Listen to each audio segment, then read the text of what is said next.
Warahmatullahi wabarakatuh. Selamat datang kepada seluruh tamu undangan dan para wartawan dalam acara pengumuman panduan penyelenggaraan pembelajaran pada tahun ajaran dan tahun akademik baru di masa pandemi Coronavirus Disease 2019 atau COVID-19. Yang kami hormati Bapak Haji Saiful Huda, Ketua Komisi 10 Dewan Perwakilan Rakyat Republik Indonesia. Yang kami hormati Mas Menteri Nadiem Anwar Makarim, Menteri Pendidikan dan Kebudayaan. Yang kami hormati Bapak Letjen TNI Doni Monardo, Kepala Badan Nasional Penanggulangan Bencana, selaku Ketua Pelaksana Gugus Tugas Percepatan Penanganan COVID-19 yang akan bergabung bersama kita nanti di sini. Yang kami hormati Bapak Letjen TNI Purnawirawan Dr. Terawan Agus Putranto, Menteri Kesehatan, Bapak Profesor Dr. Agus Sartono, Deputi Menteri Bidang Pendidikan dan Agama, Kementerian Koordinator PMK dan Kebudayaan, yang mewakili Menko PMK selaku Ketua Pengarah Gugus Tugas Percepatan Penanganan COVID-19, yang kami hormati Bapak Profesor Dr. Kamarudin Amin, Direktur Jenderal Pendidikan Islam Kementerian Agama, mewakili Bapak Menteri Agama.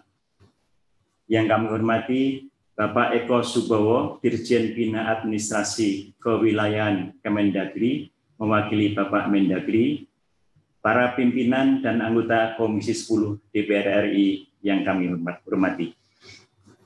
Juga para Eselon 1 dan Eselon 2, serta para wartawan dari berbagai media massa. Bapak Ibu yang kami hormati, kesehatan dan keselamatan peserta didik, guru, tenaga kependidikan, keluarga, serta masyarakat menjadi prinsip dan pertimbangan utama pemerintah dalam mengambil kebijakan di bidang pendidikan selama masa pandemi COVID-19.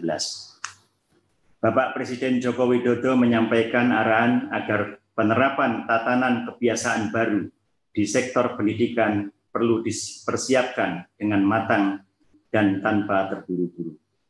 Sesaat lagi, masing-masing pimpinan kementerian dan lembaga terkait akan menyampaikan informasi tentang kebijakan pemerintah di sektor pendidikan di masa pandemi COVID-19. Selanjutnya, untuk kesempatan pertama, kami persilahkan Bapak Agus Sartono, mewakili Bapak Menko PMK untuk menyampaikan sambutan dan arahan. Kami persilahkan. Assalamualaikum warahmatullahi wabarakatuh. Yang saya hormati Ketua Komisi 10 DPR RI, yang saya hormati Bapak Mendikbud, Bapak Menteri Kesehatan, Bapak Kepala BNPB, Bapak Mendagri yang kami diwakili Pak Dirjen, kemudian Menteri Agama yang diwakili oleh Dirjen Pendis, dan seluruh peserta webinar yang saya hormati. Pertama-tama saya menyampaikan salam hangat dari Bapak Menko PMK, Bapak Profesor Dr. Muhadjir Effendi. Sore hari ini tidak bisa hadir bergabung dalam acara yang baik ini dan menugaskan saya untuk menyampaikan beberapa hal sebagai berikut. Yang pertama, selama masa pandemi COVID-19, proses pembelajaran di satuan pendidikan mengalami perubahan, dan perubahan ini menjadi momentum untuk meningkatkan kualitas pendidikan dengan memanfaatkan teknologi, sehingga masyarakat tetap dapat belajar apa saja, kapan saja, dimanapun mereka berada. Pemerintah telah memutuskan bahwa tahun ajaran baru 2020-2021 tetap dimulai pada bulan Juli 2020, meskipun kegiatan tatap muka sebentar lagi akan sama-sama kita dengarkan kapan akan dimulainya. Dalam rangka memberikan rasa aman kepada masyarakat berkenaan dengan pembukaan satuan pendidikan untuk pembelajaran tatap muka, telah disusun draft surat keputusan bersama Menteri Kesehatan, Menteri Pendidikan dan Kebudayaan, Menteri Agama, dan Menteri Dalam Negeri sebagai panduan bagi pelaksana pendidikan di daerah. SKB ini merupakan panduan penyelenggaraan pembelajaran tahun ajaran baru di masa pandemi COVID-19 bagi satuan pendidikan formal dari jenjang pendidikan tinggi sampai dengan pendidikan usia dini, pendidikan non formal, Dan ada beberapa ketentuan teknis terkait dengan pendidikan tinggi pesantren dan pendidikan keagamaan akan diatur lebih lanjut bersama Mendikbud dan Menak. SKB ini merupakan wujud sinergi kebijakan dari berbagai sektor dan urusan pemerintahan. Panduan ini menjadi acuan pemerintah daerah dalam mengatur satuan pendidikan untuk melaksanakan pembelajaran tatap muka berdasarkan protokol kesehatan. Prinsip pelaksanaan pembelajaran tatap muka adalah mengutamakan kesehatan dan keselamatan bagi semua warga satuan pendidikan. Pembelajaran tatap muka diprioritaskan pada zona hijau dan dimulai dari jenjang SLTA sederajat, SLTP sederajat, dan disusul kemudian jenjang SD dan PAUD. Izin untuk dimulainya pembelajaran tatap muka pada satuan pendidikan harus mengacu pada rekomendasi dari pemerintah daerah, gugus tugas COVID daerah, Kanwil Kemenak, provinsi, ataupun kantor Kemenak kabupaten kota sesuai dengan kewenangannya. Untuk itu, sekali lagi kami ucapkan selamat kepada para menteri yang telah berhasil menyusun kesepakatan SKB 4 menteri sebagai panduan bagi pelaksanaan pembelajaran di satuan pendidikan. Demikian yang dapat disampaikan. Assalamualaikum warahmatullahi wabarakatuh. Waalaikumsalam warahmatullahi wabarakatuh. Terima kasih Bapak Deputi atas sambutan dan arahannya. Ini ada 2 pertanyaan singkat, mohon bisa dijawab secara singkat pula, yaitu bagaimana koordinasi lintas kementerian terkait dengan kesiapan sekolah ini dilaksanakan, kemudian juga bagaimana dalam era ini keefektifan proses belajar mengajar itu bisa diukur. Silakan Pak Deputi untuk menjelaskan secara singkat saja. Terima kasih. Baik, terima kasih.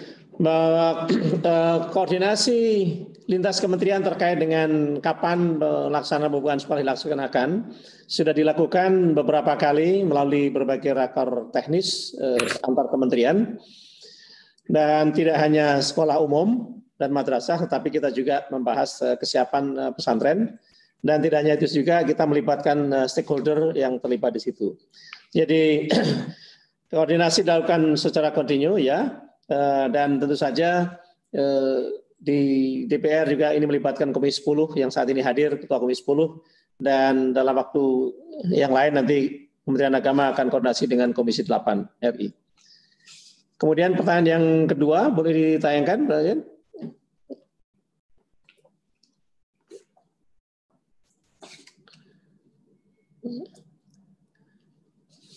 Bagus. Bagaimana mengukur efektivitas pembelajaran di era new normal ini?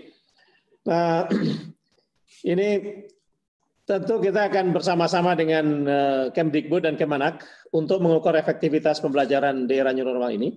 Karena memang pilihannya tidak banyak. Di era new normal ini kita lebih mengutamakan kesehatan, sehingga the best among the worst choice yang ada, kita melakukan pembelajaran secara online dari rumah. Ya, memang kita menyadari bahwa masih ada 46.000 lebih satuan pendidikan yang tidak mendapatkan aliran listrik dan internet, dan itu menjadi tantangan tersendiri bagi pemerintah dan pemerintah daerah untuk di kemudian hari kita memastikan tidak ada lagi blank spot. Tentu dengan dikeluarkannya SKB ini nanti kita akan bersama-sama melihat bagaimana efektivitas pembelajaran di masa COVID-19 ini.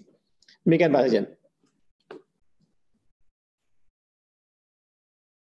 Selanjutnya kita akan mendengarkan paparan mengenai panduan penyelenggaraan pembelajaran pada tahun ajaran dan tahun akademik baru di masa pandemi COVID-19. Dalam hal ini kami persilahkan Mas Nadiem Anwar Makarim sebagai Menteri Pendidikan dan Kebudayaan untuk menyampaikannya. Silakan. Terima kasih. Assalamualaikum warahmatullahi wabarakatuh. Terima kasih Pak Sekjen. Terima kasih Bapak Ibu yang sudah hadir di acara press conference ini. Pertama, sebelum saya melakukan paparan, ingin saya utarakan beberapa hal. Pertama adalah dalam situasi COVID ini, yang terpenting adalah kesehatan dan keselamatan para murid-murid kita, guru-guru kita, dan keluarganya murid-murid kita. Dan prinsip dasar itulah yang kita gunakan. Makanya dalam paparan ini akan terlihat bahwa relaksasi dalam pembukaan sekolah ini dilakukan dengan cara yang paling konservatif yang bisa kita lakukan. Artinya ini merupakan cara terpelan untuk membuka sekolah sehingga keamanan itu diprioritaskan. Berikut bisa masuk paparan.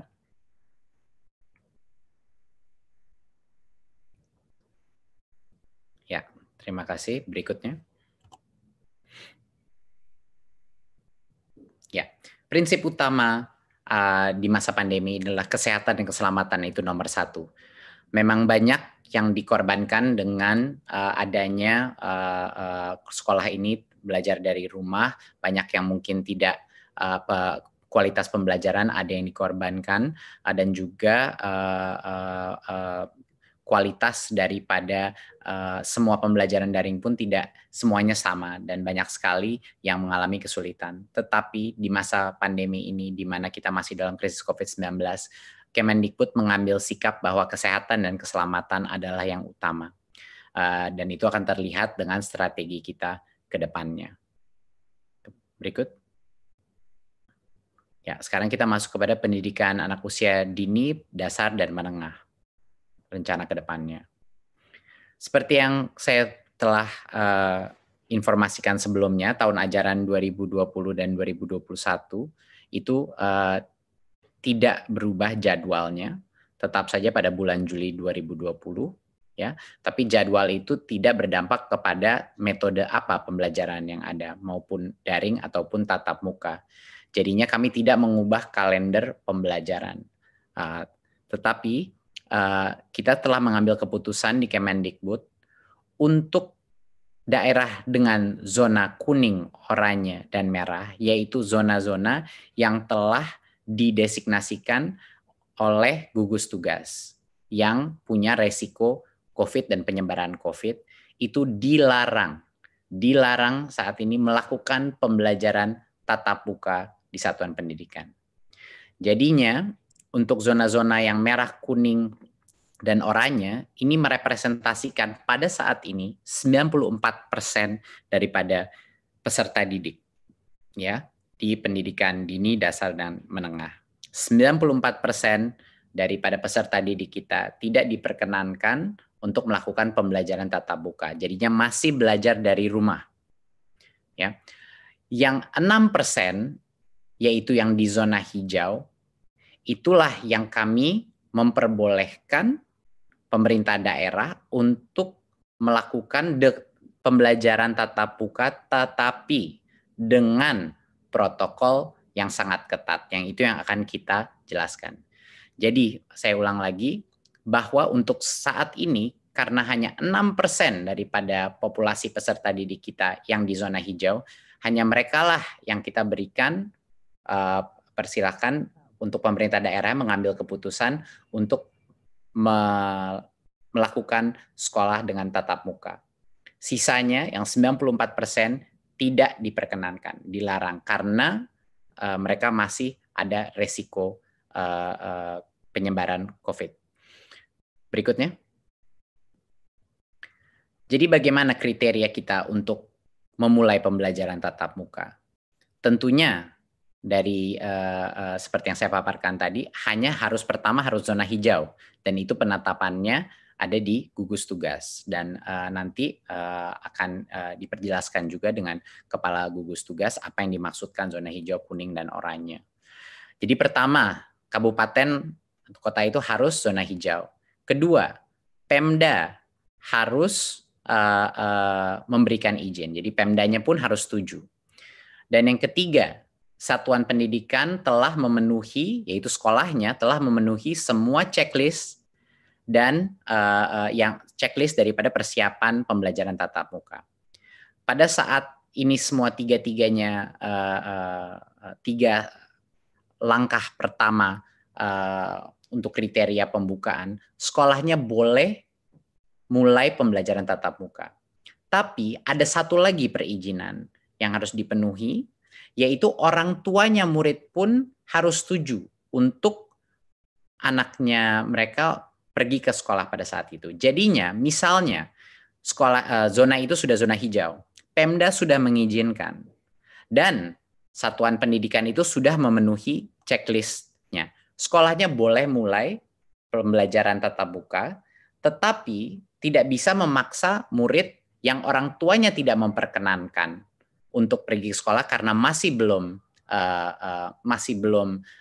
cukup merasa aman untuk harus ke sekolah. Jadi murid itu pun walaupun sekolahnya mulai tatap muka, kalau orang tuanya masih tidak merasa nyaman, murid itu diperbolehkan masih belajar dari rumah.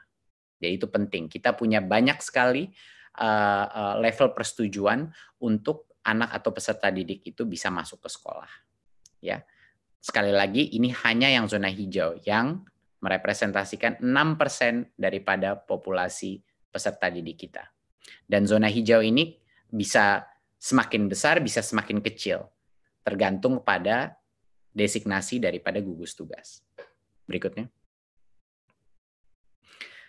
Untuk sekolah yang sudah memenuhi semua checklist itu pun, yang di zona hijau, kita melakukan tiering daripada mana jenjang yang boleh masuk dulu. Ya, jadinya untuk bulan pertama, pada saat itu checklist sudah terpenuhi, hanya diperkenankan SMA, SMK, dan SMP. Jadi hanya yang level lebih menengah situ. Jadi SD saat ini belum boleh dipersilakan membuka, harus menunggu 2 bulan lagi. Ya, jadinya untuk yang paling awal pun hanya level SMP ke atas yang boleh. Baru setelah 2 bulan kalau semuanya masih oke dan semua masih hijau, baru boleh SD dan SLB yang mulai dibuka. Ya. Mungkin saya koreksi untuk yang tahap 1 adalah SMA, SMK, MA, MAK, SMTK, SMK, dan lain-lain. Ya. Untuk tahap 2 bulan setelah itu baru boleh SD, ya, MI, dan paket dan SLB. PAUD adalah yang paling terakhir dan baru boleh di bulan ke-5 kalau zona itu masih hijau. Ya. Bulan ke-5 barulah PAUD boleh memulai belajar dengan tatap muka. Dan kami telah mendapat berbagai macam masukan dan input dari berbagai macam stakeholder dalam masyarakat, dan menurut kami ini adalah cara yang paling pelan dan bertahap untuk memastikan keamanan murid-murid kami. Karena kenapa yang paling muda atau jenjang paling bawah itu kita terakhirkan, itu karena bagi mereka lebih sulit lagi untuk melakukan social distancing, ya, interaksi, apalagi untuk SD dan untuk PAUD. Makanya bahkan itu tempat zona itu sudah hijau, masih kita berikan rentan waktu 2 bulan antara SMP SMA, baru 2 bulan lagi baru SD, baru 2 bulan lagi baru PAUD. Ya. Berikutnya, nah apa yang terjadi sebentar, bisa balik sebelumnya. Mohon dimengerti bahwa pada saat zona hijau itu, kalau zona hijau itu berubah menjadi zona kuning, itu artinya proses ini diulang lagi dari nol. Jadi tidak diperbolehkan belajar tatap muka. Ya, jadi semuanya harus balik lagi belajar dari rumah. Ya, berikutnya. Ya, untuk sekolah dan madrasah yang berasrama, kalau mereka di zona hijau, pada saat ini masih dilarang membuka asrama dan melakukan pembelajaran tatap muka. Pada saat selama masa transisi atau 2 bulan pertama ini masih dilarang karena resikonya lebih rentan karena ada asramanya. Ya, jadi pembukaan asrama dan pembelajaran tatap muka dilakukan secara bertahap pada saat masa kebiasaan baru atau new normalnya. Jadi ini pun ada spesial eksepsi untuk yang berasrama. Berikutnya. Tadi saya sudah mention bahwa akan ada checklist untuk setiap unit pendidikan kita sebelum mereka boleh memulai sekolah tatap muka lagi. Dan checklist itu adalah tentunya yang pertama, ketersediaan sarana sanitasi dan kebersihan seperti toilet, sarana cuci tangan, hand sanitizer, dan lain-lain. Dan yang kedua adalah ada akses ke fasilitas layanan kesehatan di sekitarnya, itu sangat penting. Ketiga adalah wajib memakai masker, ya. Dan keempat, termogan untuk mengecek temperatur suhu siswa dan guru yang masuk. Dan yang kelima adalah beberapa aturan atau protokol kesehatan mengenai kalau ada peserta didik yang mungkin punya kondisi medis atau lagi sakit, itu tidak diperkenankan untuk masuk. Bahkan kalau keluarganya ada yang sakit atau flu, anak itu tidak diperkenankan masuk. Dan guru dan orang tua yang punya resiko komorbiditas juga sebaiknya tidak masuk dulu ke sekolah, ya. Apakah itu diabetes atau hipertensi dan lain-lain komorbiditasnya. Ya. Dan yang terakhir adalah checklist yang terakhir, harus ada kesepakatan dengan Komite Satuan Pendidikan, ya, untuk melakukan pembelajaran tatap muka. Jadinya harus ada komunitas persetujuan musyawarah bahwa sekolah itu terbuka. Dan itu akan kita masukkan sebagai bagian dari checklist ini. Jadinya banyak sekali checklistnya untuk bisa memulai pembelajaran tatap muka. Protokol ini sesuai dengan protokol kesehatan yang kami dapatkan dari Kemenkes, dan kami bekerja sama dengan Kemenkes untuk memastikan protokol kesehatan ini sudah align atau dengan arah yang sama dengan standar Kementerian Kesehatan. Dan kami juga ingin memastikan bahwa satuan pendidikan ini melakukan persiapan dengan Dinas Pendidikan dan Kanwil kantor Kemenak juga, ya, di masing-masing. Walaupun mereka belum zona hijau, tapi sebaiknya untuk mengerti protokol ini dan untuk preparasi sebaiknya dimulai dari sekarang untuk berkoordinasi untuk persiapannya. Berikut. Ya. Jadi salah satu hal yang terpenting tadi kita sudah mention mengenai masa transisi. Jadinya pada saat itu sekolah, misalnya di bulan Juli di zona yang hijau di satu kabupaten ingin memulai, dia sudah semua checklist sudah terpenuhi dan dia memulai pembelajaran tatap muka. Tapi tidak bisa normal dulu. Selama 2 bulan pertama dia buka, ada berbagai macam restriksi yang kita akan lakukan. Yang terpenting adalah dalam kondisi kelasnya. Yang tadinya peserta didik rata-rata itu 28-30 anak per kelas, untuk 2 bulan pertama maksimal 18 peserta didik per kelas. Ini untuk pendidikan dasar dan menengah. Ya, jadinya sekitar kapasitasnya setengah atau 50%, sekitar 50% daripada kapasitas normal. Jadi secara otomatis sekolah ini yang melalui masa transisi ini harus melakukan proses shifting. Ya, harus ada shifting. Dan kami memberikan kebebasan bagi unit pendidikan untuk menentukan seperti apa mau shiftingnya, per harian, per mingguan, angkatan kelas atau apa. Tapi dipastikan bahwa hanya boleh maksimal di dalam kelas 18 peserta didik untuk pendidikan dasar dan menengah. Dan untuk SLB jaga jarak minimum 1,5 meter. Itu 1,5 meter adalah suatu social distancing aturan untuk semua jenjangnya, ya. Tapi untuk SLB maksimal 5 peserta didik per kelas. Dan PAUD jaga jarak 3 meter dan maksimal 5 peserta didik per kelas. Itu pun pada saat kalau PAUD kan masih sampai tercepat pun baru 5 bulan dari sekarang di zona yang hijau. Dan jadwal pembelajarannya seperti yang saya sudah bilang tadi, itu ditentukan oleh masing-masing satuan pendidikan sesuai dengan situasi dan kebutuhannya. Ya, jadi walaupun masuk sekolah kapasitas pun dibagi, ya, jadi sekitar 50% kapasitas yang diperbolehkan masuk. Dan ini selama 2 bulan pertama. Ya, baru setelah 2 bulan masih hijau, tidak ada masalah, sudah benar-benar mengenal protokol yang baru boleh new normal, di mana lebih banyak peserta yang boleh masuk sekolah. Berikutnya. Oke. Tentunya ada beberapa lagi, tentunya menggunakan masker itu masih pada saat masa transisi dan akan dilanjutkan pada saat masa new normal, bahkan setelah 2 bulan pun masih harus. dan juga kondisi-kondisi lain seperti komorbiditas dan kriteria kesehatan, protokol kesehatan dari Kemenkes semuanya harus dijaga. Berikutnya. Berikut. Ya. Pada saat masa transisi ini, semua aktivitas di mana anak-anak itu bercampur, berinteraksi antara kelas, itu tidak diperbolehkan. Jadi selama masa transisi ini, hanya boleh masuk ke kelas langsung pulang.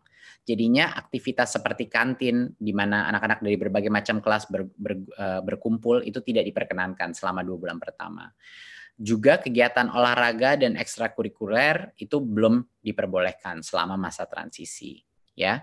Dan aktivitas-aktivitas lain, kegiatan belajar mengajar seperti KBM itu belum diperbolehkan pada saat masa transisi. Jadi esensinya adalah prinsipnya apapun aktivitas-aktivitas yang perkumpulan sifatnya atau yang mencampur antara satu kelas dan kelas lain itu belum diperbolehkan dalam masa transisi ini. Berikut. Ya. Jadi selama masa COVID ini, kami di Kemendikbud, ini adalah suatu kebijakan yang telah kita keluarkan sebelumnya, tapi ini sekedar mengingatkan bahwa kami sudah membuka seluruh dana BOS untuk semua kebutuhan protokol kesehatan seperti cairan, sabun pembersih, pembasmi kuman, dan lain-lain. Dan untuk pembelajaran jarak jauh pun juga bisa dipergunakan untuk beli kuota, paket data, baik buat guru maupun peserta didik. Dari sisi pembayaran honor pun yang sebelumnya ada berbagai macam restriksi, ya, kami telah merelaksasi penggunaan honor dari BOS juga untuk menggunakan pembayaran guru honorer yang tercatat di Dapodik, ya, yang tadinya butuh NUPTK sekarang tidak butuh NUPTK untuk menerima karena dalam kondisi krisis ini harus diberikan fleksibilitas karena kesejahteraan guru terutama di situasi di mana ekonomi ini sangat menurun, ini sangat penting, ya. Dan juga yang tadinya ada batas 50% daripada dana BOS bisa digunakan untuk perbayaran honor, ketentuan itu pada saat masa COVID ini kita lepas. Jadinya boleh lebih dari 50% untuk dibayar untuk honor karena situasi ekonomi juga. Berikutnya.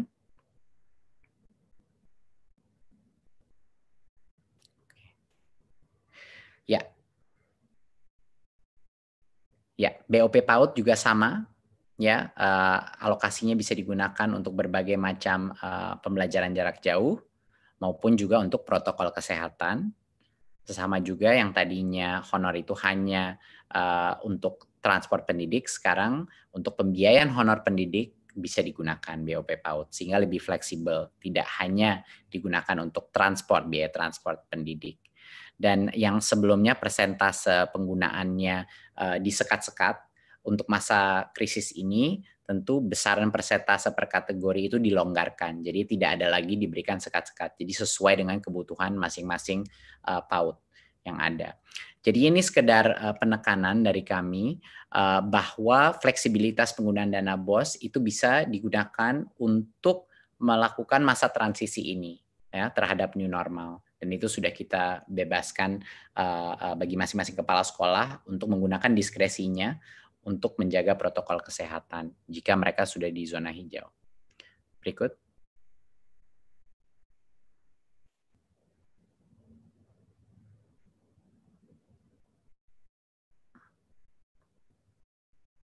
Oke. Sedikit mengenai pendidikan tinggi. Berikut. Ya. Tahun akademik pendidikan tinggi tetap dimulai bulan Agustus 2020.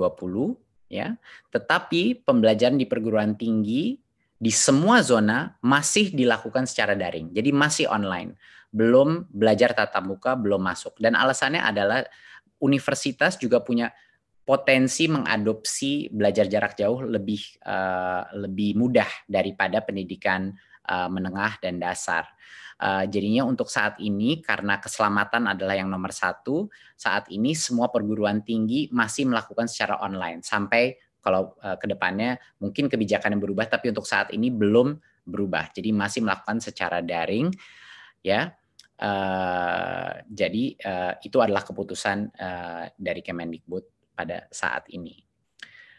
Tapi ada yang namanya aktivitas prioritas. Ya, aktivitas prioritas itu adalah aktivitas yang sangat berhubungan dengan kelulusannya mahasiswa yang sulit sekali dilakukan secara daring. Contoh, penelitian di laboratorium untuk skripsi, tesis, dan disertasi. Biasanya ini adalah small group ataupun individu, project-project individu. Dan seperti tugas laboratorium, praktikum, studio, bengkel, dan hal-hal seperti ini yang butuh mesin, butuh peralatan, dan lain-lain.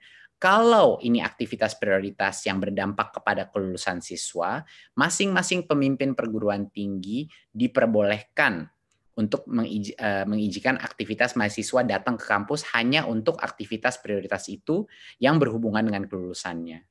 Kenapa kita perbolehkan ini? Karena kita tidak ingin mengorbankan potensi daripada setiap mahasiswa untuk lulus pada saat ini, karena itu akan menciptakan berbagai macam masalah lainnya. Tetapi pembelajaran masih dilakukan secara online. Jadi ya masih tidak diperkenankan untuk melakukan kuliah tatap muka. Tidak diperkenankan berbondong-bondong untuk mahasiswa masuk ke dalam kampus. Cuman buat individual project mereka yang khusus prioritas untuk kelulusannya. Berikut. Ya, saya rasa dari saya sekian. Jadinya untuk menutup dari presentasi ini, saat ini ada sekitar di bawah 90 kabupaten yang berstatus zona hijau. Dan ini merepresentasikan 6% daripada populasi peserta didik kita. Dari yang zona hijau pun ini, yang boleh diperkenankan, kalau Pemdanya setuju, boleh diperkenankan untuk melakukan pembelajaran tatap muka. Kita mulai dengan SMP, level SMP ke atas dulu, baru 2 bulan, baru SD boleh, dan 2 bulan lagi baru PAUD boleh diperkenankan tatap muka. Itu pun dengan protokol masa transisi di mana kapasitas perharinya itu dalam kelas dikurangi secara dramatis. Ya, jadinya pada saat zona hijau itu, kalau zona hijau itu berubah menjadi kuning, berarti ulang lagi dari awal, dibubarkan lagi, dan semua belajar dari rumah lagi. Jadinya ini akan menjadi suatu proses yang dinamis dan terus berubah. Jadi diharapkannya yang hijau masih hijau dan tidak kembali ke kuning, ya. Tetapi kalau dia kembali ke kuning, proses ini harus dimulai dari awal lagi dan tunggu hijau lagi. Jadi ini adalah keputusan dari bukan hanya Kemendikbud, tapi dari berbagai macam kementerian yang ada di sesi ini. Dan menurut kami ini adalah suatu metode relaksasi yang paling konservatif dan paling mengutamakan keselamatan siswa, siswi, guru, dan keluarga peserta didik Indonesia. Terima kasih. Wassalamualaikum warahmatullahi wabarakatuh. Assalamualaikum warahmatullahi wabarakatuh. Terima kasih Mas Menteri atas paparannya yang sangat jelas. Selanjutnya ada 3 pertanyaan untuk Mas Menteri. Beberapa sudah dijelaskan, tapi karena masyarakat memandang ini sangat penting dan mereka sangat hati-hati, ada pertanyaan ini. Yang pertama adalah bagaimana menyikapi kondisi jika di daerah tertentu sekolah sudah diperbolehkan menyelenggarakan pembelajaran tatap muka, namun ada orang tua siswa yang keberatan anaknya masuk sekolah karena takut terpapar corona. Apa kebijakan Kemendikbud dalam hal ini? Silakan, Mas Menteri. Ini pertanyaan yang sangat baik. Jadinya keputusan akhir bahwa peserta didik itu masuk sekolah apa tidak, itu adalah di tangannya orang tua. Jadi, walaupun sekolah itu membuka untuk pembelajaran tatap muka, sekolah itu tidak bisa memaksa orang tua untuk yang tidak nyaman untuk anaknya pergi ke sekolah. Jadinya keputusan terakhir itu masih di orang tua. Ya, untuk sekolahnya membuka, keputusannya ada di kepala sekolah, di Pemda, dan kepala sekolahnya pun harus melakukan musyawarah dengan komite sekolah. Tapi setelah itu boleh sekolahnya melakukan tatap muka. Tetapi masing-masing orang tua masih punya hak untuk menentukan apakah anaknya diperkenankan untuk pergi ke sekolah. Jadinya untuk sekolah yang terbuka pun, kalau orang tua yang tidak nyaman, anak itu diperbolehkan untuk belajar dari rumah.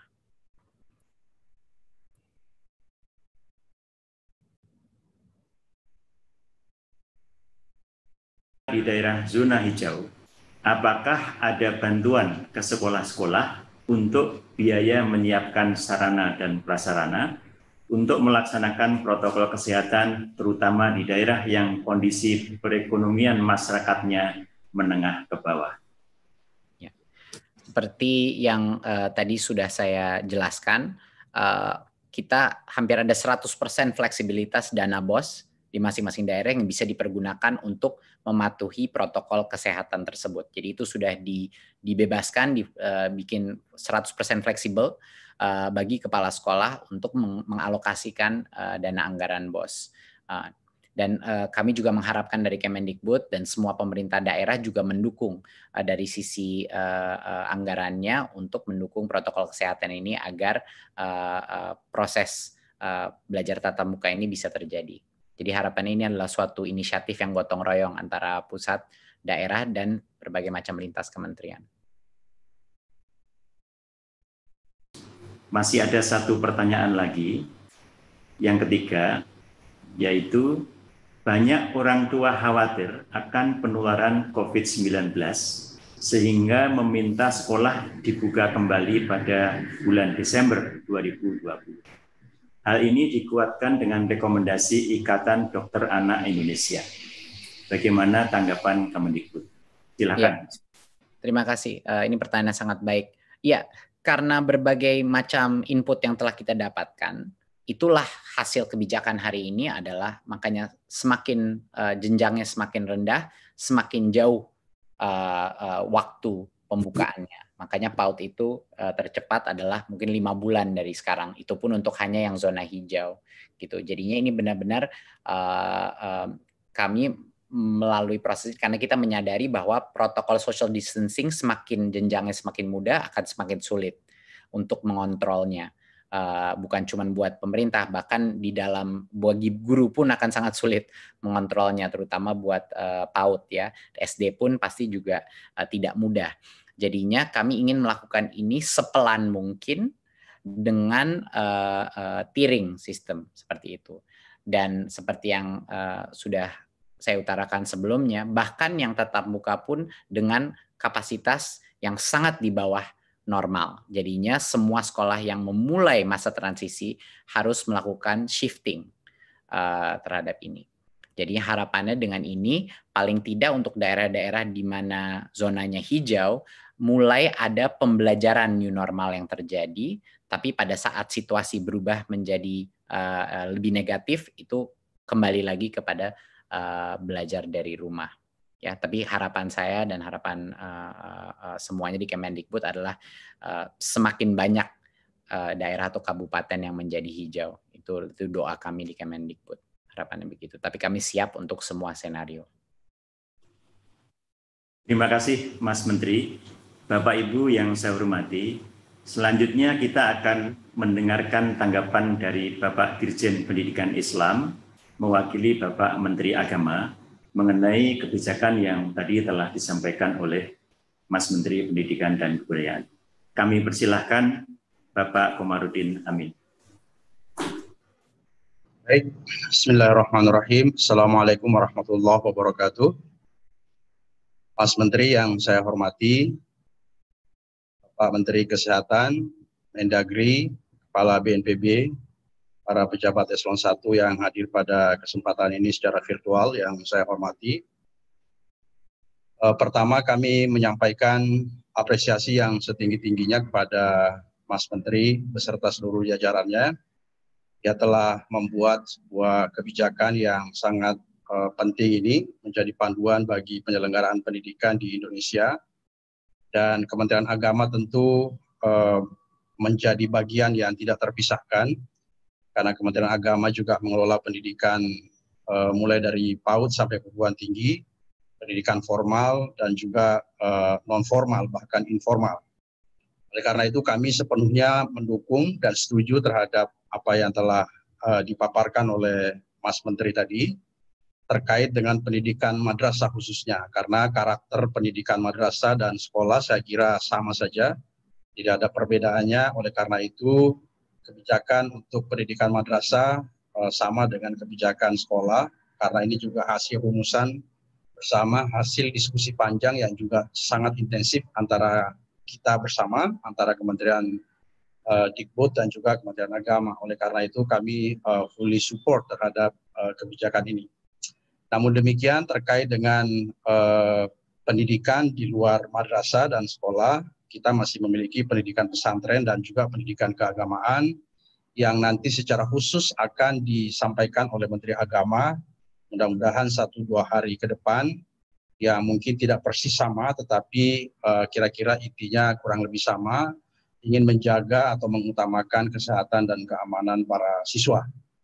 Karena itu, terima kasih sekali lagi, salam hormat dari Menteri Agama kepada Mas Menteri dan kepada seluruh jajarannya, dan juga Pak Prof. Agus Sartono, Deputi PMK, atas kerjasama, atas kerja keras yang telah menghasilkan sesuatu yang sangat penting untuk menjadi panduan kita bersama. Sekali lagi Pak Sekjen, terima kasih. Insya Allah mudah-mudahan ini kebijakan yang tepat dan bermanfaat untuk pendidikan Indonesia di masa pandemi. Terima kasih. Assalamualaikum warahmatullahi wabarakatuh.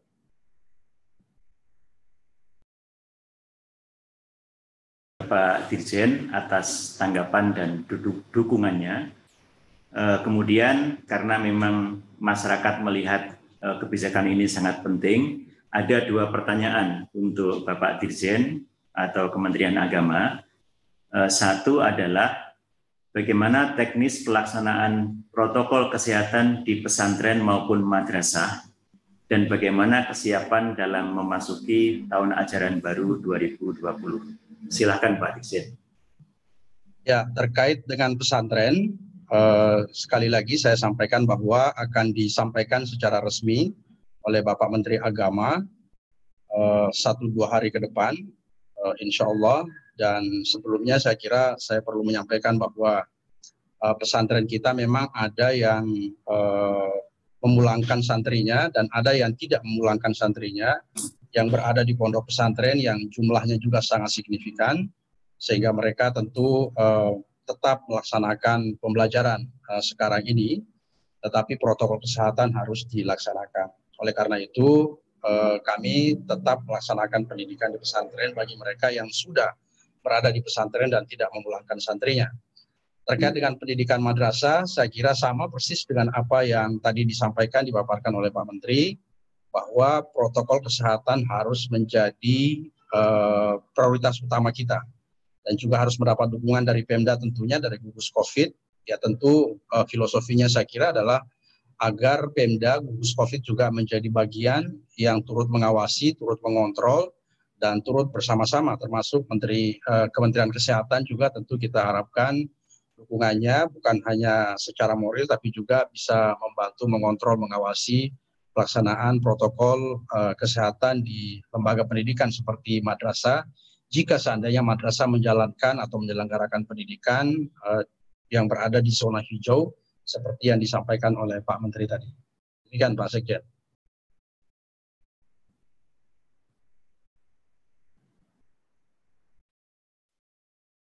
Satu pertanyaan lagi, yaitu mengenai apa imbauan kepada orang tua dalam mendampingi anak belajar dari rumah, terutama bagi siswa di pesantren dan madrasah, dan bagaimana pelaksanaan pembelajarannya di zona hijau. Silakan Pak Dirjen. Ya, kepada santri yang sedang berada di pondok dan tidak pulang ke rumah dan tetap mengikuti pembelajaran sebagaimana biasanya, tentu kami berharap, kami menghimbau kepada penyelenggara pendidikan pesantren, kepada santri-santri juga, agar terus mengutamakan keselamatan dan kesehatan, agar terus menjaga protokol 19, agar terus menjaga kebersihan dan membiasakan hidup sehat. Saya kira ini pesan yang harus kita sama-sama sampaikan kepada seluruh masyarakat kita. Kepada santri-santri dan kepada siswa-siswi madrasah dan pondok pesantren yang sedang berada di rumah, ya kami menghimbau agar orang tua berpartisipasi, terlibat, engage dalam membina, mengarahkan anak-anak kita. Meskipun misalnya tidak bisa semaksimal ketika sedang berada di sekolah atau di madrasah, tetapi pembinaan akhlak, pembinaan karakter, hubungan komunikasi dengan orang tua, saya kira hal yang harus harus utamakan, harus terus dilanjutkan, dikerjakan oleh orang tua agar keberadaan anak-anak kita di rumah tidak mengurangi akumulasi intelektualitasnya dan juga terutama pembinaan akhlaknya, pembinaan moralnya, sehingga keberadaannya insya Allah tetap bermanfaat dan juga tetap berkontribusi untuk membangun, membina atau mendidik anak-anak kita di rumah. Terima kasih Pak Sekjen. Terima kasih Bapak Dirjen. Bapak Ibu peserta webinar yang saya hormati, kita melihat bahwa aspek kesehatan adalah terpenting.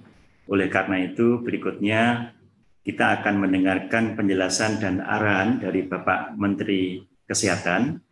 Dan untuk itu kami persilahkan Bapak Menteri Kesehatan, Bapak Agus Putranto untuk menyampaikan penjelasannya.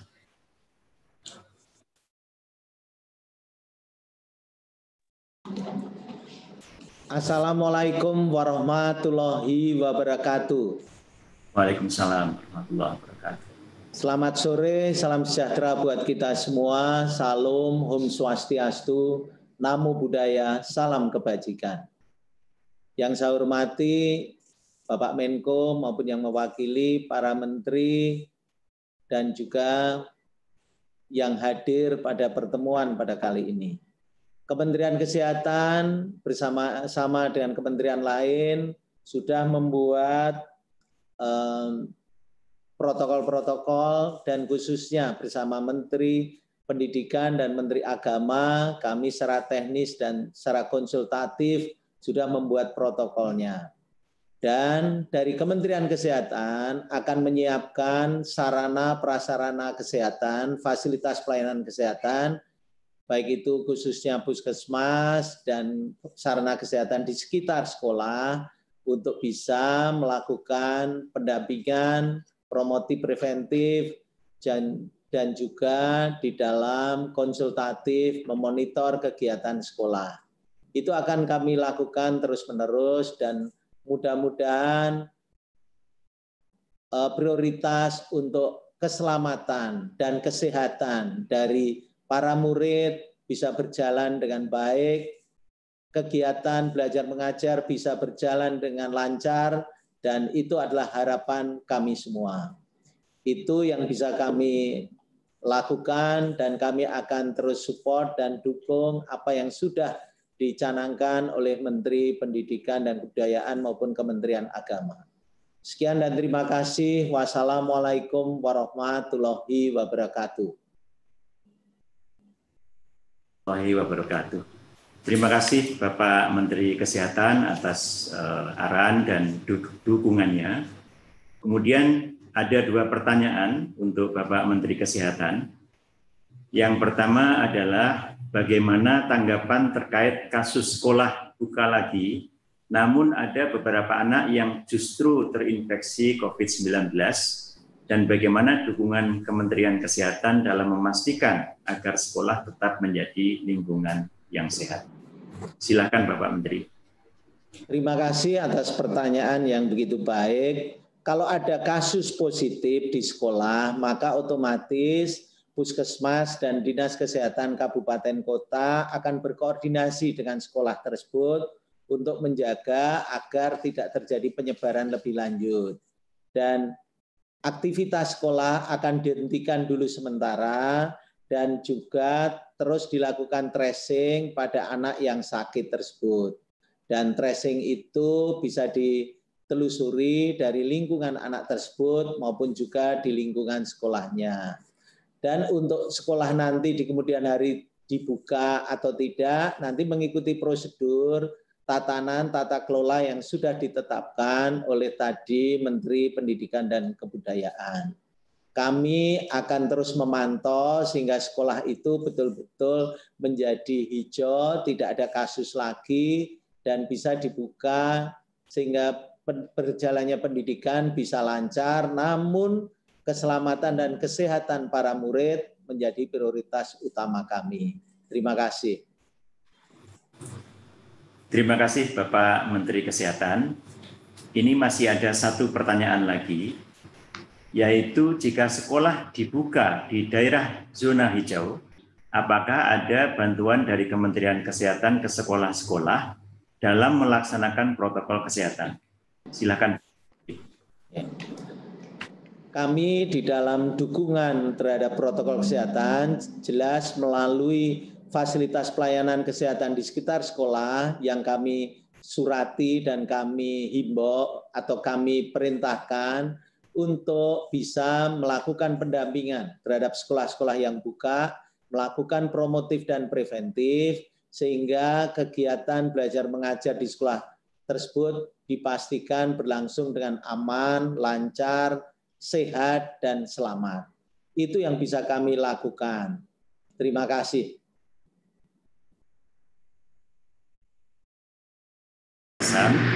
Dan juga jawaban terhadap pertanyaan-pertanyaan dari media.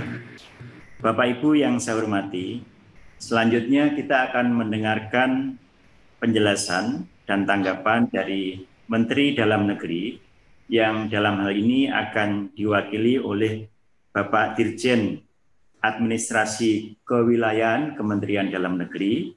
Untuk itu saya persilahkan Bapak Eko Subowo. Silakan Bapak Dirjen. Baik, terima kasih. Assalamualaikum warahmatullahi wabarakatuh. Waalaikumsalam. Yang kami hormati Bapak Menko atau yang diwakili, yang kami hormati Bapak Mendikbud, Bapak Menteri Kesehatan, Kemenak, serta Bapak Ibu sekalian yang berkenan bergabung di acara ini dan yang memonitor lewat live streaming. Pertama-tama kami menyambut baik atas diterbitkannya surat keputusan bersama oleh Menteri Pendidikan dan Kebudayaan, Menteri Agama, Menteri Kesehatan, dan Menteri Dalam Negeri terkait dengan panduan penyelenggaraan pembelajaran pendidikan pada tahun ajaran dan tahun akademik baru di masa pandemi COVID-19. Kami mengapresiasi dari hasil pekerjaan yang kami tahu dikerjakan dengan Spartan dan kerja keras dari semua pihak. Kemudian Bapak Ibu sekalian yang kami hormati, kami perlu menyampaikan bahwa pemberlakuan daripada pedoman ini sangat bergantung kepada kondisi dan kriteria di tiap zona yang ditentukan. Saat ini zona yang diperkenalkan adalah memang zona hijau untuk dimulai pelaksanaan pemberlakuan pedoman ini. Namun demikian, dalam setiap zona pada hakikatnya ketentuan umum atau protokol umum yang harus dilakukan adalah pakai masker, jaga jarak, dan cuci tangan. Penetapan zona hijau sebagai awal untuk dimulainya pelaksanaan pembelajaran pendidikan tentu bukan merupakan patokan yang bersifat stagnan karena warna zona sangat ditentukan oleh perkembangan kepada angka-angka statistik, angka-angka yang dihitung yang akan memberi pedoman kepada warna tertentu. Warna pada setiap zona akan mudah sekali berubah-ubah tergantung kepada angka-angka yang berhasil dihitung. Oleh karenanya kami meminta kepada pemerintah daerah untuk terus memonitor, mengevaluasi perubahan-perubahan dari indikator-indikator yang menyebabkan warna menjadi berubah. Oleh karenanya nanti di dalam pelaksanaannya kita akan mendapati perubahan warna yang seketika. Oleh karenanya perubahan warna yang seketika ini sudah barang tentu akan diikuti dengan pemberlakuan protokol selanjutnya. Oleh karenanya tentu harus selalu pelaksana pendidikan terus berkoordinasi dengan gugus tugas setempat, memperhatikan angka-angka evaluasi di setiap minggu, tiap 2 minggu atau periode tertentu, sehingga proses belajar mengajar di zona hijau yang awal ini akan dijalankan, dapat terus dijalankan dengan berkoordinasi yang ketat. Dalam hal ini, kolaborasi dari semua pihak yang terlibat dalam proses pembelajaran ini menjadi kata-kata penting yang untuk diperhatikan. Bapak Ibu sekalian yang saya hormati, pendekatan daerah nanti akan sangat spesifik. Walaupun dalam suasana atau dalam kesamaan warna, misalnya hijau, namun karakteristik daerah juga akan sangat menentukan. Sebagai contoh, daerah urban, daerah rural atau daerah pedesaan, kepulauan, dan sebagainya, ini tentu perbedaan-perbedaan yang harus diidentifikasi oleh tiap-tiap daerah, yang kemudian nanti akan diperlakukan secara spesifik berdasarkan karakteristik daerah-daerah di mana pendidikan itu akan dijalankan. Pendekatan yang sesuai dengan karakteristik ini juga akan menentukan kesuksesan daripada pelaksanaan yang penyelenggaraan pendidikan yang akan dijalankan. Oleh karenanya, pemerintah daerah sudah waktunya untuk melakukan simulasi-simulasi pada setiap tahapan pendidikan, karena tiap zona tadi yang dijelaskan oleh Menkes ada 2 bulan, tentu cukup bagi Pemda memiliki waktu untuk melakukan simulasi-simulasi, sehingga dengan simulasi yang kita lakukan, maka protokol-protokol yang disiapkan ini dapat berjalan dengan lancar. Kementerian Dalam Negeri juga akan terus memonitor perkembangan serta mengasistensi kepada pemerintahan daerah.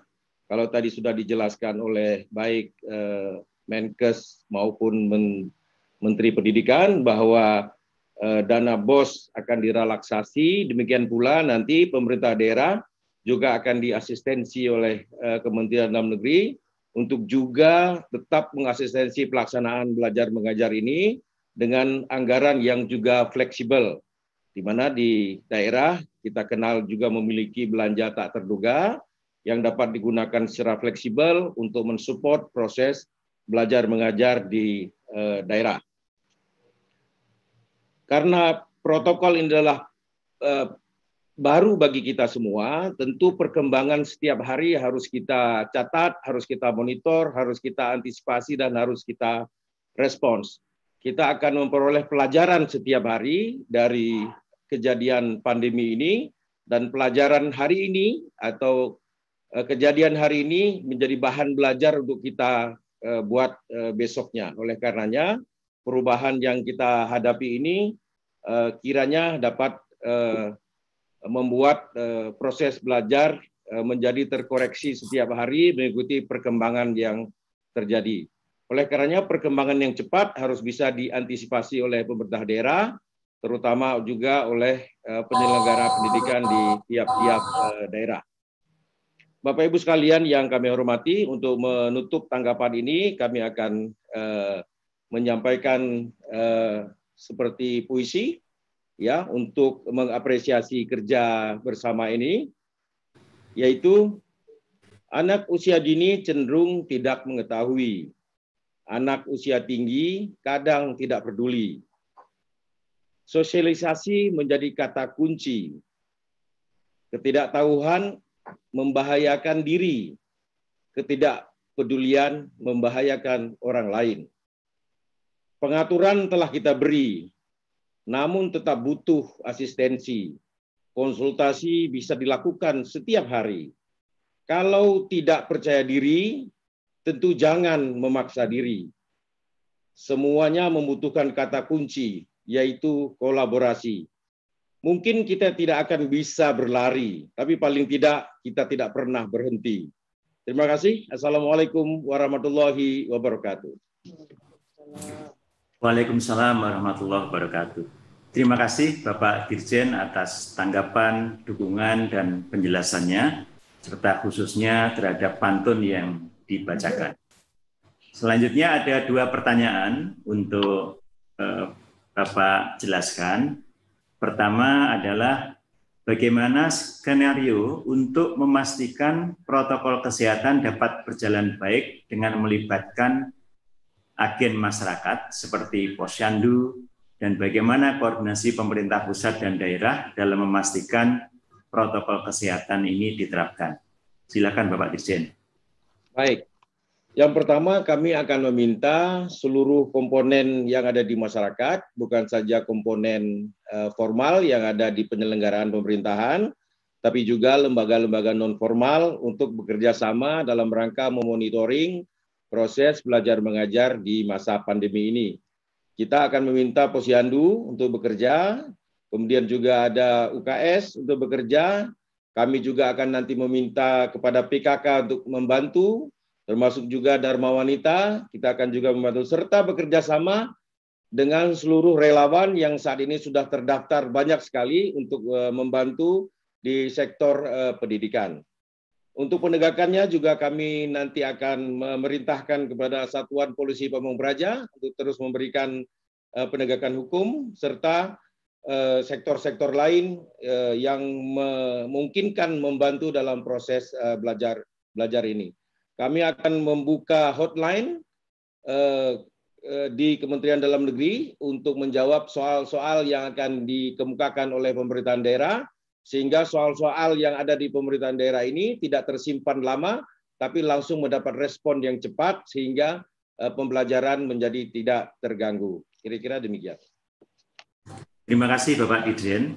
Kemudian ada 1 pertanyaan lagi, yaitu apa dukungan yang diberikan Kementerian Dalam Negeri dalam menjembatani ke pemerintah daerah, khususnya dalam mempersiapkan sekolah-sekolah di daerah memasuki era kebiasaan baru atau new normal. Silakan Bapak Dirjen. Ya, di samping surat atau keputusan bersama ini menjadi pegangan yang utama, kami nanti juga akan mengeluarkan beberapa petunjuk teknis yang sekiranya diperlukan oleh pemerintahan daerah untuk memperlancar pelaksanaan bagi beberapa ketentuan yang dirasa belum cukup. Namun jika dirasa cukup, nanti kami akan membantu mengasistensi pelaksanaannya. Di samping itu juga, kami akan menggelontorkan kira-kira 2.000-an video yang merupakan protokol kesehatan yang telah dihimpun oleh Kementerian Dalam Negeri melalui lomba inovasi kegiatan adaptasi dengan tatanan baru, di mana sudah terkumpul 2.000-an video, dan ribuan video ini menjadi alat belajar yang efektif. Daripada membaca pedoman yang cukup tebal, barangkali untuk beberapa pihak, menonton video 1-2 menit, barangkali akan memberikan gambaran bagaimana tatanan baru ini kita laksanakan, dan apa yang harus kita jalankan, dan apa juga yang harus kita hindarkan. Mudah-mudahan ribuan video yang nanti akan kita gelontorkan ini dapat membantu memberikan pemahaman yang cukup bagi masyarakat, sehingga proses kehidupan baru dalam tatanan baru ini dapat berlancar dengan lancar dan kita terhindar dari mara bahaya. Terima kasih. Bapak Dirjen atas jawaban-jawaban, kemudian juga paparan serta dukungannya. Mohon maaf tadi ada sedikit mengenai nama, jadi terima kasih Pak Dr. Safrizal ZA atas paparan dan dukungan dari Kementerian Dalam Negeri. Bapak Ibu peserta webinar yang saya hormati, selanjutnya kita akan mendengarkan paparan dari Bapak Kepala BNPB selaku Ketua Pelaksana Gugus Tugas Percepatan Penanganan COVID-19. Untuk itu kami persilahkan Bapak Letjen Doni Monardo. Kami persilahkan. Terima kasih Pak Sekjen. Assalamualaikum warahmatullahi wabarakatuh. Waalaikumsalam warahmatullahi wabarakatuh. Dan salam sejahtera untuk kita semuanya.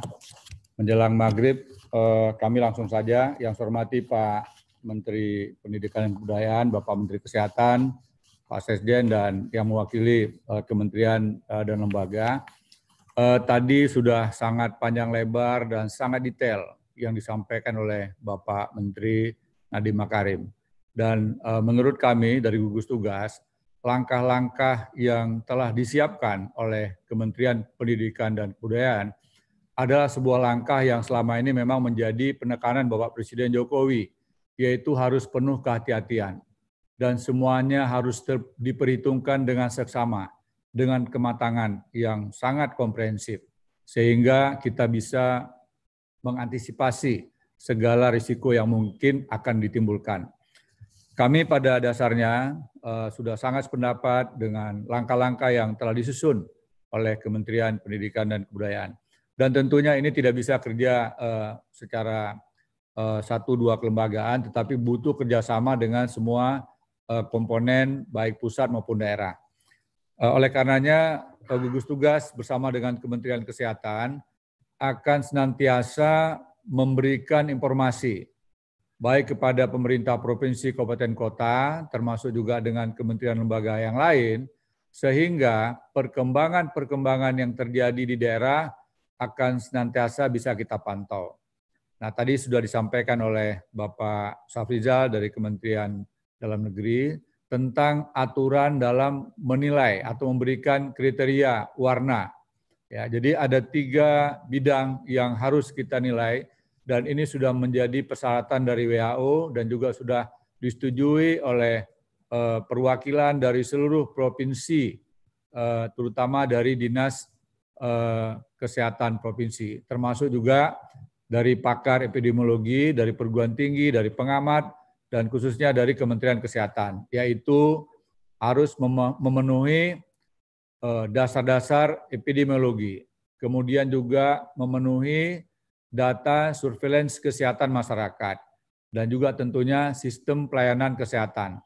Ada 15 kriteria yang ini bisa dilihat sendiri oleh Bapak Ibu sekalian, yang tetap menjadi acuan dari gugus tugas, yang mana dalam hal ini dihitung, dievaluasi, dianalisa oleh tim pakar yang dipimpin oleh Profesor Wiku Adhisa Smito. Bagi Bapak Ibu sekalian yang mungkin masih memerlukan informasi terkait dengan data-data ini, bisa setiap saat menghubungi Profesor Wiku Adhisa Smito bersama timnya.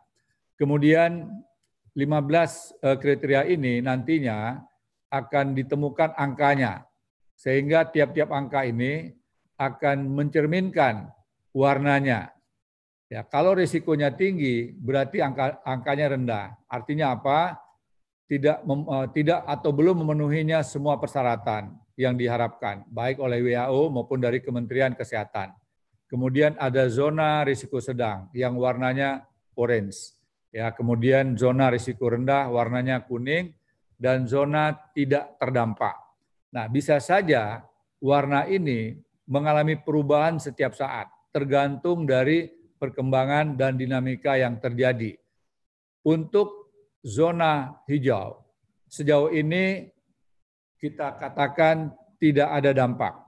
Termasuk ada yang zona kuning yang risiko rendah, kemudian karena kerja keras dari seluruh komponen, baik pemerintah kabupaten kota maupun tokoh-tokoh masyarakat, ulama, budayawan, dan juga termasuk kalangan pelajar, sehingga yang tadinya risikonya rendah atau warna kuning bisa tidak ada dampak, tidak ada kasus positif, tidak ada angka kematian, kemudian kesiapan pelayanan kesehatan semakin meningkat, sehingga bisa kembali ke zona hijau. Tetapi demikian juga sebaliknya, yang saat sekarang statusnya zona hijau, tetapi tidak hati-hati dalam kegiatan menjaga atau memperhatikan protokol kesehatan, tidak memperhatikan tentang menggunakan masker, tidak memperhatikan tentang jaga jarak, dan juga kurang memperhatikan masalah kebersihan, tidak cuci tangan, dan sebagainya. Ini bisa jadi dari hijau berubah menjadi kuning. Oleh karenanya, Bapak Ibu sekalian, gugus tugas akan selalu memberikan informasi kepada semua pihak, sehingga sistem pendidikan di negara kita tetap terjamin keamanannya. Kita tidak ingin ada anak-anak kita yang mengalami risiko terpapar karena kekurang hati-hatian dari kita semuanya. Oleh karena sekali lagi, komitmen kita adalah membuka pendidikan, memulai kegiatan tatap muka di tempat yang paling aman, yaitu daerah yang tidak ada dampaknya. Adapun yang tadi telah disampaikan oleh Bapak Menteri Pendidikan dan Kebudayaan, tidak mungkin dilakukan program tatap muka pada wilayah yang punya risiko, walaupun risikonya itu rendah. Ya. Kemudian kita lihat warna hijau, sekarang ini ada 92 kabupaten kota, tetapi data ini adalah data pada tanggal 7 Juni yang lalu. Nah, kami akan segera mengumumkan setelah data-data lebih lengkap lagi. Dan bisa saja jumlah yang 92 ini akan berkurang menjadi lebih kecil lagi. Kiranya demikian yang dapat kami sampaikan, dan mari kita semuanya bersemangat, kita bertekad, pendidikan tetap kita mulai pada tahun ajaran baru yang telah ditentukan oleh pemerintah, oleh Kementerian Pendidikan dan Kebudayaan. Kita doakan anak-anak kita semuanya tetap bisa belajar dengan tenang, baik di rumah maupun di bangku sekolah, terutama di daerah yang hijau, dan tetap selamat. Indonesia menjadi lebih profesional dalam pendidikan, lebih maju, dan bangsa kita menjadi bangsa yang lebih cerdas dan dapat meningkatkan kualitas pendidikan pada waktu yang akan datang. Demikian, wassalamualaikum warahmatullahi wabarakatuh. Waalaikumsalam warahmatullahi wabarakatuh. Terima kasih Bapak Ketua Gugus Tugas atas arahan, penjelasan dan dukungannya. Kemudian perkenankan kami menyampaikan 2 pertanyaan dari media. Pertama adalah bagaimana menjamin zona hijau tetap hijau saat PSBB dilonggarkan, karena di beberapa kasus ada zona hijau yang kemudian berubah menjadi zona kuning. Khawatirnya saat sekolah dibuka, zona wilayah itu tiba-tiba berubah. Silakan Bapak Ketua Gugus Tugas. Baik, terima kasih.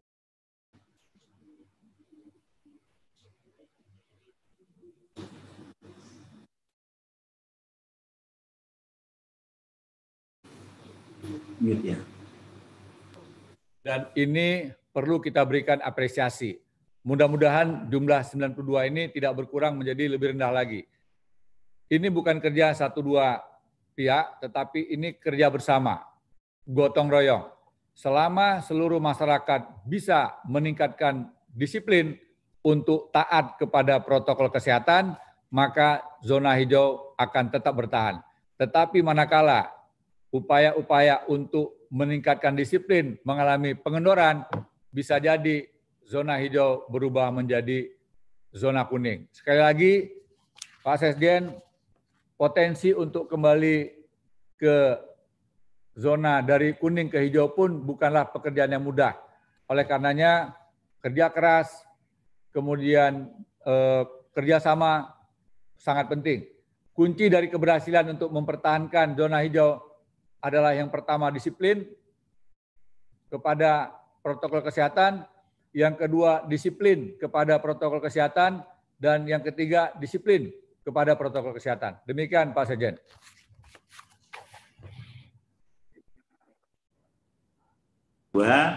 Ini mungkin berkaitan dengan arahan Bapak tentang gotong royong dan kerja semua pihak. Yaitu jika sekolah dibuka, apakah pemerintah akan melakukan rapid test berkala untuk seluruh warga sekolah? Terima kasih, silakan Bapak. Pak Sekjen, terima kasih. Kalau untuk sampel beberapa siswa sangat mungkin. Kami bersama Pak Menteri Kesehatan tentu dengan senang hati menyiapkan sejumlah perlengkapan rapid test, termasuk juga mungkin sewaktu-waktu dilakukan PCR test. Tetapi kalau semua warga dilakukan rapid test, rasanya tidak mungkin, ya, karena biayanya pasti akan sangat mahal, karena jumlah yang harus dites jumlahnya semakin banyak dengan tentunya biaya yang sangat besar. Jadi sekali lagi kita bantu, tetapi tidak mungkin semuanya, dan ini pilihan-pilihannya adalah pilihan kepada tempat atau daerah tertentu. Kira-kira demikian Pak Sekjen. Pak Letjen Doni Munardo atas arahan, penjelasan, dan juga jawaban-jawaban yang sangat jelas untuk kami semua dan masyarakat. Bapak Ibu peserta webinar yang saya hormati, Mohon maaf walaupun waktu sudah tinggal sedikit, kita masih ada satu lagi sambutan dan arahan dari Bapak Ketua Komisi 10 DPR RI. Untuk itu langsung saja saya persilahkan Bapak Saiful Huda untuk menyampaikan tanggapan atau arahan. Silakan. Terima kasih Pak Sekjen, Pak Ainun. Assalamualaikum warahmatullahi wabarakatuh. Yang saya hormati Mas Menteri Nadiem, Pak Menkes, Pak Kepala BNPB, Pak Doni, pejabat Eselon 1 dari Kementerian Dalam Negeri, Kementerian Agama, seluruh masyarakat yang mengikuti acara ini melalui YouTube Kemendikbud RI, salam dari kita semuanya. Pertama, atas nama Komisi 10, kami mengapresiasi setinggi-tingginya atas SKB yang sudah susah payah dikeluarkan oleh 4 kementerian. Semoga ini bisa berkontribusi bagi kebaikan kita, khususnya dunia pendidikan dalam menghadapi masa pandemi COVID-19 ini. Yang kedua, terkait dengan panduan pembelajaran yang sudah diskemakan oleh Kemendikbud, kami ingin memberikan beberapa catatan. Dalam panduan pembelajaran ini belum memuat secara detail menyangkut soal bagaimana kurikulum beradaptasi terhadap masa pandemi COVID ini. Tentu keluhan dari stakeholder pelaku pendidikan perlu kita dengar, Mas Menteri Nadiem. 3 bulan pelaksanaan PJJ dengan masih berbasis kurikulum yang padat konten, menjadikan orang tua, anak-anak sekolah, guru juga mengalami kerumitan. Karena itu kami mendorong atas nama Komisi 10 DPR RI supaya dalam panduan pembelajaran masa pandemi COVID-19 ini dirumuskan ulang terkait dengan perbaikan kurikulum era pandemi COVID yang adaptif terhadap situasi terutama pembelajaran jarak jauh.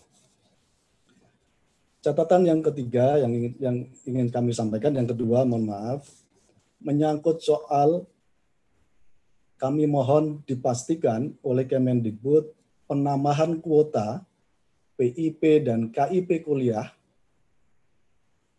pada tahun 2020 dan 2021 supaya anak-anak muda Indonesia dapat mengenyam pendidikan secara baik, dapat belajar baik di tingkat SD, SMP, dan SMK, dan SMA, dan termasuk anak-anak muda Indonesia bisa berkuliah. Saya menyebutnya skema penambahan PIP dan KIP ini bagian dari social safety net bidang pendidikan. Karena itu, kita akan dorong supaya penambahan kuota PIP dan KIP kuliah bisa terlaksana pada tahun 2020 dan 2021. Catatan kami yang ketiga, Bapak Ibu sekalian yang saya hormati, kami ingin memastikan kembali terkait dengan relaksasi UKT. Kami minta supaya ini bisa terlaksana dan terimplementasi dengan baik, terkait dengan relaksasi, peringanan, bahkan penurunan UKT, uang kuliah tunggal ini betul-betul bisa terlaksana di setiap kampus seluruh Indonesia. Karena itu kami mendorong supaya Kemendikbud membuat task force khusus untuk secara berkala melakukan supervisi, evaluasi terhadap kampus-kampus yang belum secara maksimal melaksanakan relaksasi terhadap UKT ini. Bapak Ibu yang saya hormati, yang keempat, kami mendorong supaya Kemendikbud punya peta kebutuhan pendidikan di masing-masing daerah. peta kebutuhan pendidikan ini menyangkut soal berapa banyak sekolah yang belum mempunyai infrastruktur terhadap akses internet, sementara pelaksanaan pembelajaran jarak jauh harus tetap dilaksanakan. Peta kebutuhan pendidikan yang kedua menyangkut soal berapa banyak sekolah yang tadi juga dipertanyakan oleh masyarakat yang belum mampu mengadakan alat-alat kesehatan dalam rangka untuk menerapkan protokol kesehatan di sekolah-sekolah yang masuk pada zona hijau, yang pada konteks ini dana BOS tidak dimungkinkan untuk dipakai dalam pengadaan alat-alat kesehatan dalam melaksanakan protokol kesehatan. Catatan kami yang kelima, Bapak Ibu yang saya hormati, ini menyangkut soal bantuan terhadap sekolah dan kampus yang ketika mengalami pandemi COVID ini tidak bisa melaksanakan penyelenggaraan pendidikan belajar PJJ. Banyak sekolah swasta dan kampus swasta yang kolaps karena menghadapi pandemi COVID ini. Di luar skema BOS, kami berharap ada kebijakan khusus dari Kemendikbud, termasuk berkolaborasi maksimal terhadap Pemda untuk memberikan uluran tangan terhadap sekolah-sekolah swasta dan kampus-kampus swasta yang mengalami kolaps menghadapi pandemi COVID ini. Yang terakhir, catatan kami mendorong supaya Kemendikbud secara reguler, secara proaktif, terus melakukan koordinasi, konsolidasi, dan kolaborasi dengan pemerintah daerah melalui Dinas Pendidikan tingkat provinsi dan tingkat kabupaten. Karena Dinas Pendidikan inilah yang mempunyai otoritas dan fungsi terkait dengan penyelenggaraan pendidikan di daerah. Saya merasa seluruh panduan pembelajaran yang tadi sudah disampaikan oleh Mas Menteri Nadiem baru akan terlaksana dengan baik ketika dinas bisa menyelenggarakan secara maksimal konsolidasinya dengan sekolah-sekolah yang ada di daerah masing-masing, baik SD, SMP, SMA, Madrasah Ibtidaiyah, Madrasah Tsanawiyah, dan Madrasah Aliyah.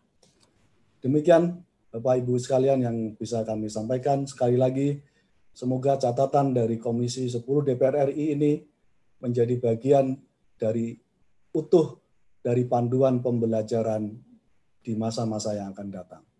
Assalamualaikum warahmatullahi wabarakatuh. Waalaikumsalam warahmatullahi wabarakatuh. Terima kasih Bapak Ketua Komisi 10 DPR RI atas catatan-catatan dan masukan-masukannya yang baik. Selanjutnya ada 2 pertanyaan. Pertama adalah bagaimana dukungan kepada pemerintah dalam penerapan tahun ajaran baru 2020 di era memasuki kenormalan baru. Silakan Bapak Ketua. Terkait dengan ini saya kira seperti apa yang tadi sudah kami sampaikan, supaya anak-anak muda kita masih bisa berjalan maksimal, kami berharap bisa bersekolah dan bisa berkuliah.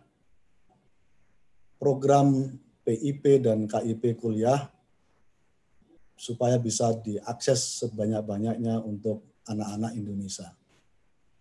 Dengan cara ini, kita berharap masa pandemi COVID ini memberikan kegembiraan bagi siswa dan bagi calon mahasiswa ketika bisa bersekolah dan bisa kuliah karena mendapatkan bantuan dari program PIP dan KIP kuliah. Terima kasih. Selanjutnya untuk pertanyaan kedua, bagaimana pandangan DPR RI dengan kebijakan pemerintah tentang pembelajaran tatap muka di zona hijau dan pembelajaran dari rumah untuk daerah yang masih masuk kategori kuning, oranye, dan merah. Silakan. Kami mendukung sepenuhnya apa yang tadi sudah ditetapkan oleh SKB 4 Menteri ini menjadi bagian utuh dari sikap Komisi 10 DPR RI. Bahwa Di zona hijau kita izinkan untuk terlaksananya pendidikan tatap muka. Untuk zona merah, kuning, orange supaya tetap dilaksanakan pembelajaran di rumah.